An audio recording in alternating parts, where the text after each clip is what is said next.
दोस्तों, women's world cup 2025 का 24वां मुकाबला भारत और न्यूजीलैंड के बीच डीवाई पाटिल स्टेडियम में खेला गया और यह मैच पूरी तरह भारतीय टीम के शानदार प्रदर्शन के नाम रहा। सेमीफाइनल में जगह बनाने के लिए भारत को यह जीत हर हाल में चाहिए थी और खिलाड़ियों ने निराश नहीं किया। स्मृति मंधाना और प्रतिका रावल की धमाकेदार पारियों ने टीम को विशाल स्कोर तक पहुंचाया।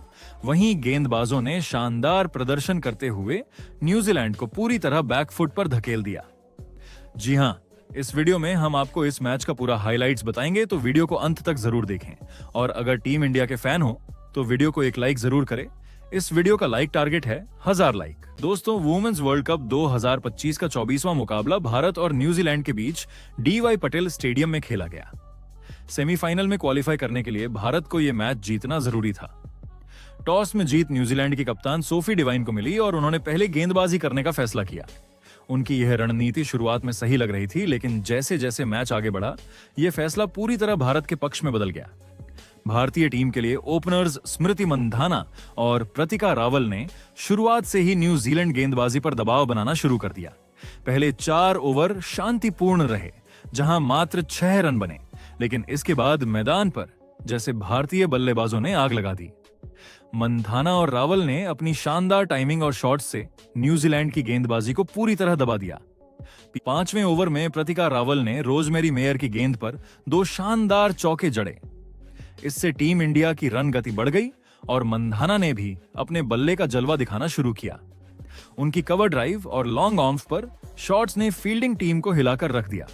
9वें ओवर में मंधाना ने ईडन कार्सन की गेंद को लॉन्ग ऑन ऑफ के ऊपर से छक्का झड़कर अपने अंदाज की झलक दिखाई। हर शॉट में उनका आत्मविश्वास और तकनीक साफ दिखाई दे रही थी। 10वें ओवर में यह मुकाबला और भी खास बन गया। प्रतिका रावल ने कप्तान सोफी डिवाइन की गेंद पर चौका जड़कर अपने ओडीआई करियर में 1000 रन पूरे कर लिए। यह एक बहुत बड़ा मील का पत्थर था और पूरी टीम के लिए गर्व का क्षण। 10 ओवर के बाद भारत का स्कोर बिना किसी नुकसान के 40 रन था। दर्शक स्टेडियम में तालियों और जयकारों से गूंज रहे थे। 11वें ओवर में भारत ने 50 रन का मील का पत्थर भी पार कर लिया। मंधाना और रावल दोनों ने अपनी बल्लेबाजी की गति को बढ़ाते हुए टीम को मजबूत स्थिति में खड़ा कर दिया। दोनों बल्लेबाजों की साझेदारी जैसे मैदान पर आग लगा रही थी। उनके इस खेल ने पूरी भारतीय टीम को आत्मविश्वास दिया और दर्शकों का उत्साह और भी बढ़ा। मंधाना और रावल ने लगातार गेंदों का सामना करते हुए रन बनाना जारी रखा। उनकी साझेदारी में संयम और आक्रामकता का अद्भुत संतुलन था। दोनों बल्लेबाजों ने विपक्षी गेंदबाजी को बार बार चुनौती दी और विकेट गिरने नहीं दिया। उनकी आक्रामकता और सामंजस्य ने मैच का रुख भारत के पक्ष में मोड़ दिया। 18वें ओवर में स्मृति मंधाना ने अपने व्यक्तिगत संघर्ष का एक और शानदार अध्याय जोड़ते हुए 49 गेंदों में अपनी 50 पूरी की। यह उनका लगातार तीसरा 50 था इस टूर्नामेंट में। मंधाना की शुरुआत थोड़ी धीमी रही थी, लेकिन जैसे जैसे मैच आगे बढ़ा, उन्होंने अपनी बल्लेबाजी में नई जान डाल दी और विपक्ष पर दबाव बनाए रखा। उनकी 50 ने टीम को मानसिक रूप से मजबूती दी और उनके आत्मविश्वास को भी बढ़ाया। 20 ओवरों के बाद भारत का स्कोर बिना किसी नुकसान के 115 रन था। मंधाना और रावल की बल्लेबाजी ने विपक्षी टीम की रणनीति पूरी तरह ध्वस्त कर दी थी। गेंदबाजी पर दबाव और लगातार रन बनाने की गति ने न्यूजीलैंड के खिलाड़ियों को मानसिक चुनौती दी। इसके बाद कुछ ओवर शांति से बीते, लेकिन जैसे ही 23वां ओवर आया, मैदान पर जैसे आग लग गई। मंधाना ने रोजमेरी मेयर की गेंद पर 2 शानदार चौके जड़े, जिससे भारतीय टीम का मनोबल और बढ़ गया। इसी ओवर में प्रतिका रावल ने अपनी मैच की पहली पारी में 50 पूरी की और इस जीत की तरफ टीम का पहला बड़ा कदम बढ़ा। यह 50 उनके खेल की स्थिरता और मैच की आवश्यकता को समझने की क्षमता का शानदार उदाहरण थी। 22वें ओवर में भारत ने 150 रन पूरे कर लिए। मंधाना और रावल की जोड़ी मैदान पर पूरी तरह छा रही थी। दोनों ने आसानी से रन बनाए और न्यूजीलैंड की गेंदबाजी उन्हें रोक नहीं पाई। चौके और छक्कों की बारिश लगातार होती रही। उनके इस खेल ने विपक्षी गेंदबाजों के आत्मविश्वास को पूरी तरह तोड़ दिया। 30वें ओवर तक भारतीय स्कोर 190 रन तक पहुंच गया। दर्शक हर शॉट के साथ तालियों और जयकारों से गूंज रहे थे। मंधाना और रावल की साझेदारी टीम के लिए मजबूत नींव बन चुकी थी। उनके आक्रामक और नियंत्रित खेल ने यह स्पष्ट कर दिया कि भारत इस मैच में बड़ी जीत के लिए पूरी तरह तैयार है। 31वें ओवर में स्मृति मंधाना ने अपने संघर्ष और मेहनत का फल पा लिया। उन्होंने 88 गेंदों में अपनी शानदार सेंचुरी पूरी की। इस टूर्नामेंट की शुरुआत मंथाना के लिए थोड़ी धीमी रही थी, लेकिन पिछले 3 मैचों में उन्होंने अपनी लय हासिल की और लगातार शानदार प्रदर्शन किया। ऑस्ट्रेलिया और इंग्लैंड के खिलाफ उनकी 50 के बाद अब उन्होंने इस मैच में अपना पहला शतक पूरा किया। उनकी बल्लेबाजी ने टीम को मानसिक रूप से भी मजबूती दी और विपक्ष पर दबाव बनाए रखा। 13वें ओवर में भारत का स्कोर 200 रन भी पार कर गया। इस समय टीम इंडिया ने पूरी तरह मैच का नियंत्रण अपने हाथ में ले लिया था। लेकिन क्रिकेट की खूबसूरती यही है कि कुछ ही देर में सब बदल सकता है। 34वें ओवर में मंधाना आउट हो गई। यह न्यूजीलैंड के लिए बहुत बड़ी सफलता थी। रोव ने अपनी फील्डिंग और तेजी से इस कठिन कैच को पकड़कर टीम को बड़ा झटका दिया। मंदाना स्टैंडिंग ओवेशन के बीच पवेलियन की ओर चली गईं। उन्होंने इस पारी में 95 गेंदों में 109 रन बनाए, जिसमें 10 चौके और 4 छक्के शामिल थे। उनकी यह पारी भारतीय टीम के लिए एक मजबूत प्लेटफॉर्म साबित हुई, जिससे टीम को आगे बड़े शॉट्स खेलने और स्कोरबोर्ड पर दबदबा बनाने का मौका मिला। रोव ने कैच के दौरान अपने संतुलन और फुर्ती का बेहतरीन प्रदर्शन किया। मंधाना के आउट होने के बाद जेमिमा बल्लेबाजी करने आई और उन्होंने प्रतिका का अच्छा साथ दिया। जेमिमा ने रन गति को कम होने नहीं दिया और लगातार बाउंड्रीज मारे। 29वें ओवर में प्रतिका रावल ने अपनी पारी में 122 गेंदों में सेंचुरी पूरी की। यह उनके लिए पहला वर्ल्ड कप शतक था। उनके शॉट्स ने पूरी तरह टीम को आत्मविश्वास दिया और विपक्षी गेंदबाजी के इरादों को विफल कर दिया। भले ही उन्होंने तेज गति से रन नहीं बनाए, लेकिन उन्होंने अपनी पारी को सही तरीके से निभाया और टीम का स्कोर लगातार बढ़ता रहा। 40 ओवर के बाद भारत का स्कोर 1 विकेट पर 254 रन था। यह स्थिति पूरी तरह टीम इंडिया के पक्ष में थी। इसके बाद 41वें ओवर में जेमिमा ने जे स्केयर को लगातार 2 चौके झड़कर स्टेडियम का माहौल और गर्म कर दिया। उनका खेल बिल्कुल आक्रामक और निर्णायक था। जेमिमा ने दिखा दिया कि कैसे युवा खिलाड़ी बड़े मौके पर अपनी जिम्मेदारी निभाते हैं। उन्होंने विरोधी गेंदबाजी पर लगातार दबाव बनाए रखा और रन रेट को ऊंचा रखा। अगले ओवर में भी जेमिमा ने 2 और चौके जड़े। इस बार उनका लक्ष्य बनी सूजी बेट्स। उनके शॉट्स इतने सटीक और ताकतवर थे कि न्यूजीलैंड की फील्डिंग पूरी तरह हिल गई। जेमिमा की आक्रामक बल्लेबाजी ने टीम इंडिया के लिए रनगति को बनाए रखा और टीम को मानसिक रूप से भी मजबूत किया। उन्होंने प्रतिका रावल के साथ मिलकर विपक्षी गेंदबाजी को चुनौती दी। उनकी शैली में संयम और आक्रामकता का बेहतरीन मिश्रण था। जेमिमा ने दिखा दिया कि वह सिर्फ रन बनाने के लिए नहीं, बल्कि विपक्ष को दबाव में लाने के लिए खेल रही हैं। 43वें ओवर में प्रतिका रावल ने एमेलिया केयर को एक जबरदस्त छक्का जड़ा, लेकिन इसके तुरंत बाद अगली गेंद पर आउट हो गईं। अमेलिया केयर ने प्रतिका रावल को कैच आउट किया। यह कैच वाकई अविश्वसनीय था। सब्स्टिट्यूट फील्डर हन्ना रो ने इस कैच को पकड़कर न्यूजीलैंड को बड़ी सफलता दिलाई। हालांकि इससे पहले प्रतिका की पारी ने टीम को एक दबदबा वाली स्थिति में रखा था। उनकी पारी में अनुभव और आक्रामकता का संतुलन साफ नजर आया। प्रतिका रावल ने इस पारी में 134 गेंदों में 122 रन बनाए, जिसमें 13 चौके और 2 छक्के शामिल थे। उनका यह प्रदर्शन टीम इंडिया के लिए बेहद महत्वपूर्ण साबित हुआ। उनका आउट होना 288 रन पर हुआ और इसके साथ ही भारत का दूसरा विकेट गिरा। इस समय भारतीय टीम ने पहले ही विपक्ष पर स्पष्ट दबाव बना रखा था। प्रतिका के आउट होने के बाद टीम इंडिया की अगली जिम्मेदारी संभालने आई कप्तान हरमनप्रीत कौर। उनके साथ मैदान पर जेमिमा रोड्रिग्स खेल रही थीं और उन्होंने अपनी आक्रामक शैली के साथ टीम का स्कोर बढ़ाना शुरू किया। 45वें ओवर में जेमिमा ने चौका झड़कर केवल 38 गेंदों में अपनी 50 पूरी की। यह टूर्नामेंट में भारत की अब तक की सबसे तेज 50 थी। इतनी कम गेंदों में इतनी रन गति बनाना आसान नहीं होता, लेकिन जेमिमा ने परिस्थितियों को भांपते हुए विपक्षी गेंदबाजों को दबाव में डाल दिया। इसी ओवर में टीम इंडिया ने 300 रन का आंकड़ा भी पार कर लिया। यह भारतीय टीम के लिए एक महत्वपूर्ण मोड़ था।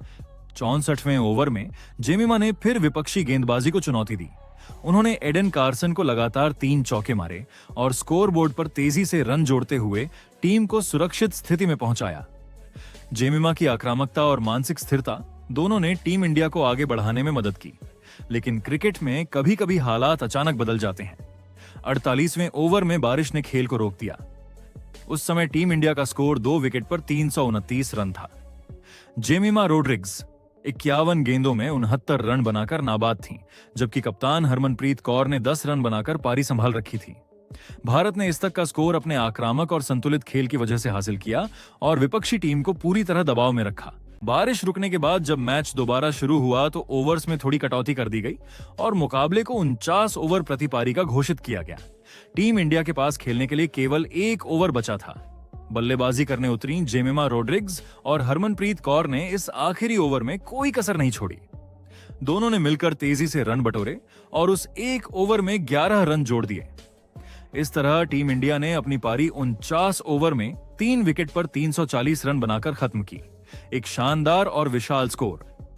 जेमिमा रोड्रिग्स ने अपनी पारी को नाबाद 55 गेंदों में 76 रन तक पहुंचाया। अब बारी थी न्यूजीलैंड की बल्लेबाजी की, लेकिन जैसे ही उनकी पारी शुरू होने वाली थी फिर से बारिश आ गई।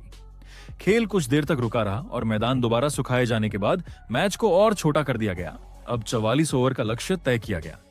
भारत के 340 रन को ध्यान में रखते हुए न्यूजीलैंड को 44 ओवर में 325 रन का मुश्किल लक्ष्य दिया गया। न्यूजीलैंड की ओर से जॉर्जना प्लिमर और सूजी बेट्स ओपनिंग करने मैदान में उतरी, लेकिन उनकी शुरुआत उम्मीद के मुताबिक नहीं रही। पहली ही ओवर से भारतीय गेंदबाजों ने अपनी सटीक लाइन और लेंथ से उन्हें दबाव में डाल दिया। पहले ओवर में रेणुका सिंह ने शानदार गेंदबाजी करते हुए केवल 1 रन दिया। गेंद स्विंग हो रही थी और बैट्स और प्लिमर दोनों ही संभल कर खेल रही थीं, लेकिन ज्यादा देर तक वो संयम नहीं रख सकी। दूसरे ओवर में भारत को पहली सफलता मिली। गेंदबाज थीं क्रांति गौड़, जिन्होंने सूजी बेट्स को आउट कर दिया। बेट्स ने जल्दी रन बनाने की कोशिश की और क्रीज छोड़कर आगे बढ़ी, लेकिन क्रांति ने समझदारी दिखाते हुए गेंद को थोड़ा उछाल दिया। बेट्स ने क्रॉस बैटेड शॉट खेलने की कोशिश की, लेकिन गेंद बल्ले के ऊपरी हिस्से पर लगी और हवा में चली गई। कवर पॉइंट पर फील्डिंग कर रही प्रतिका रावल ने बाईं ओर दौड़ लगाते हुए बेहतरीन कैच लपक लिया। बेट्स मात्र 6 गेंदों में 1 रन बनाकर आउट हो गईं। अब क्रीज पर आई एमिलिया केयर, जो अपनी आक्रामक बल्लेबाजी के लिए जानी जाती हैं। वहीं दूसरी ओर जॉर्जना प्लिमर अब थोड़ी संभल कर खेल रही थीं। क्रांति गौड़ और रेणुका सिंह की जोड़ी ने अगले कुछ ओवरों में कीवी बल्लेबाजों को पूरी तरह रोक दिया। पहले 6 ओवरों तक केवल 14 रन बने और भारत ने खेल पर पूरी पकड़ बना ली, लेकिन 7वें ओवर में जॉर्जना प्लिमर ने आखिरकार जवाबी हमला किया। रेणुका के ओवर में उन्होंने लगातार 3 चौके जड़ दिए। यह ओवर न्यूजीलैंड के लिए राहत की सांस लेकर आया, जिसमें 16 रन बने। इसके बाद कप्तान हरमनप्रीत ने गेंदबाजी में बदलाव किया और 9वें ओवर में स्पिनर स्नेह राणा को अटैक पर लाया। स्नेह की दूसरी ही गेंद पर प्लिमर ने लॉन्ग ऑन पर शानदार छक्का जड़ दिया और आखिरी गेंद पर कवर ड्राइव से चौका। ओवर से कुल 14 रन आए। एमिलिया केयर ने भी अब अपने स्ट्रोक्स दिखाने शुरू कर दिए थे और ऐसा लग रहा था कि दोनों बल्लेबाज मैच को वापस ट्रैक पर ला रही हैं। लेकिन 10वें ओवर में फिर से भारत की तेज गेंदबाज रेणुका सिंह ने कमाल कर दिया। रेणुका की गेंद अंदर की ओर स्विंग हुई। प्लिमर ने शॉट खेलने की कोशिश में बल्ला थोड़ा पीछे खींचा, लेकिन गेंद बैट का अंदरूनी किनारा लेकर सीधे स्टंप्स में जा घुसी। प्लिमर 25 गेंदों में 30 रन बनाकर आउट हो गईं। यह विकेट बहुत अहम था क्योंकि प्लिमर अब खतरनाक मूड में दिख रही थीं। 10 ओवर के बाद न्यूजीलैंड का स्कोर 2 विकेट पर 55 रन था और भारत ने फिर से बढ़त बना ली थी। 12वें ओवर में रेणुका ने एक और बड़ा झटका दिया। इस बार शिकार बनी न्यूजीलैंड की कप्तान सोफी डिवाइन। रेणुका ने शानदार इन स्विंग गेंद डाली, जो सीधे डिवाइन के पैरों के बीच से निकलकर मिडल और लेग स्टंप्स उखाड़ गई। डिवाइन के आउट होते ही रेणुका ने मुट्ठी भींचकर जोरदार सेलिब्रेशन किया। भारत पूरी तरह से मैच पर हावी हो गया। अब एमिलिया केयर को साथ देने आई ब्रुक हॉलिडे। दोनों बल्लेबाजों पर अब भारी जिम्मेदारी थी क्योंकि शुरुआती विकेट गिरने से टीम पर दबाव था। भारत की स्पिन तिकड़ी स्नेह राणा, दीप्ति शर्मा और श्री चरनी लगातार रन रोक रही थीं, लेकिन केयर और हॉलिडे ने बीच बीच में शानदार शॉट्स खेलकर रन बनाते रहे। एमिलिया केयर अपसेट हो चुकी थीं और हॉलिडे ने भी अपने हाथ खोल लिए। 18वें ओवर में हॉलिडे ने क्रांति गौड़ की गेंद पर लगातार 2 चौके जड़ दिए। इन 2 चौकों के साथ न्यूजीलैंड ने 100 रन पूरे कर लिए। इसके बाद 20वें ओवर में दोनों के बीच की साझेदारी ने 50 रन पूरे किए। हॉलिडे और केयर दोनों ने धैर्य और समझदारी से बल्लेबाजी की, लेकिन रन रेट अभी भी भारत के पक्ष में था। 20 ओवर पूरे होने पर न्यूजीलैंड का स्कोर 111 रन पर 3 विकेट था। टीम को अभी भी जीत के लिए 214 रन और चाहिए थे, यानी मैच भारत के नियंत्रण में ही था। जब ऐसा लग रहा था कि एमिलिया केयर और ब्रुक हॉलिडे की जोड़ी न्यूजीलैंड को संभाल लेगी, तभी स्नेह राणा ने कमाल कर दिखाया। 21वें ओवर में उन्होंने वह काम कर दिखाया जिसका इंतजार भारतीय फैंस कर रहे थे। केयर, जो अब तक बेहद संयम से खेल रही थीं, राणा की गेंद पर बड़ा शॉट लगाने के चक्कर में फंस गईं। उन्होंने स्लॉग स्वीप खेलने की कोशिश की, लेकिन गेंद उनके बल्ले से पूरी तरह से कनेक्ट नहीं हो पाई। गेंद ऊंची गई और सीधा स्मृति मंधाना के सुरक्षित हाथों में जा समाई। इस तरह एमिलिया केयर 45 रन बनाकर आउट हो गईं और न्यूजीलैंड का चौथा विकेट 115 के स्कोर पर गिरा। यह विकेट मैच का टर्निंग पॉइंट साबित हुआ, क्योंकि इसके बाद भारतीय टीम ने खेल पर पूरी तरह नियंत्रण बना लिया। अब मैदान पर आई मड्डी ग्रीन, जो अपनी धैर्यपूर्ण बल्लेबाजी के लिए जानी जाती है। उन्होंने ब्रुक हॉलिडे का साथ देने की कोशिश की और दोनों ने मिलकर कुछ ओवरों तक रन जोड़ने की कोशिश की।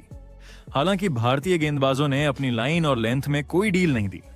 दीप्ति शर्मा और श्री चरनी जैसी स्पिनरों ने रन गति पर पूरी तरह से लगाम कस दी। रन आना बेहद मुश्किल हो गया था। हर गेंद पर बल्लेबाजों को सोचना पड़ रहा था कि रन कहां से निकाला जाए। दूसरी तरफ हॉलिडे ने अपने अनुभव और संयम का परिचय दिया। वो एक छोर पर डटी रहीं और धीरे धीरे स्कोर बोर्ड को आगे बढ़ाती रहीं, लेकिन रन गति उतनी तेज नहीं थी जितनी की जरूरत थी। भारतीय गेंदबाजों ने फील्ड को बखूबी सेट किया था।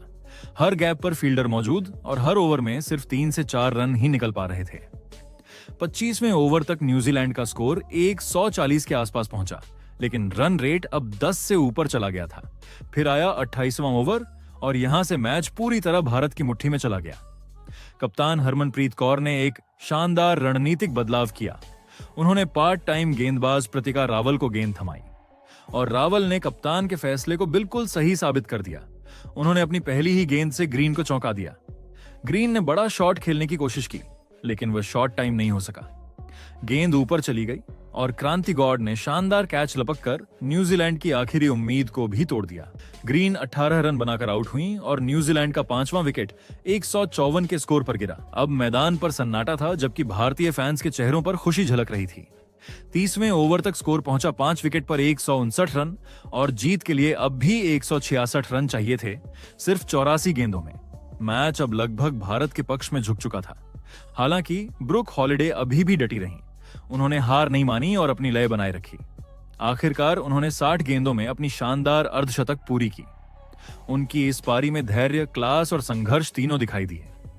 लेकिन अकेले उनका संघर्ष न्यूजीलैंड के लिए काफी नहीं था, क्योंकि अब रन रेट 12 के करीब पहुंच चुका था और इतने बड़े लक्ष्य का पीछा करना लगभग नामुमकिन लग रहा था।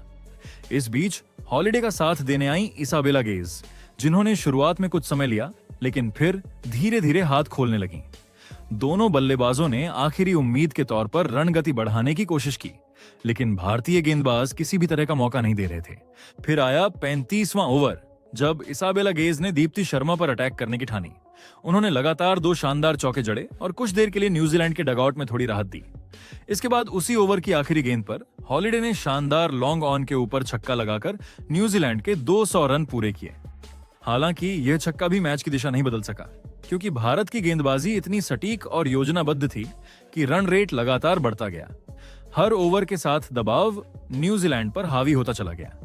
आखिरी 10 ओवरों में न्यूजीलैंड को जीतने के लिए 140 रन चाहिए थे, जो इस पिच और भारत की गेंदबाजी के सामने लगभग असंभव लग रहा था। अब रिक्वायर्ड रन रेट 16 रन प्रति ओवर तक पहुंच चुका था, यानी मैच पूरी तरह न्यूजीलैंड के हाथ से निकल चुका था। भारतीय गेंदबाजों ने आखिरी ओवरों में भी अपना दबदबा बनाए रखा।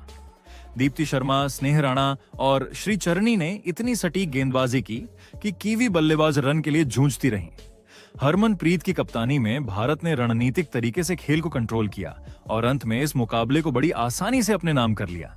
इस शानदार जीत के साथ टीम इंडिया ने वुमेन्स वर्ल्ड कप 2025 के सेमीफाइनल में अपनी जगह पक्की कर ली। तो दोस्तों, आप टीम इंडिया के इस प्रदर्शन को 10 में से कितने नंबर दोगे? कमेंट जरूर करें।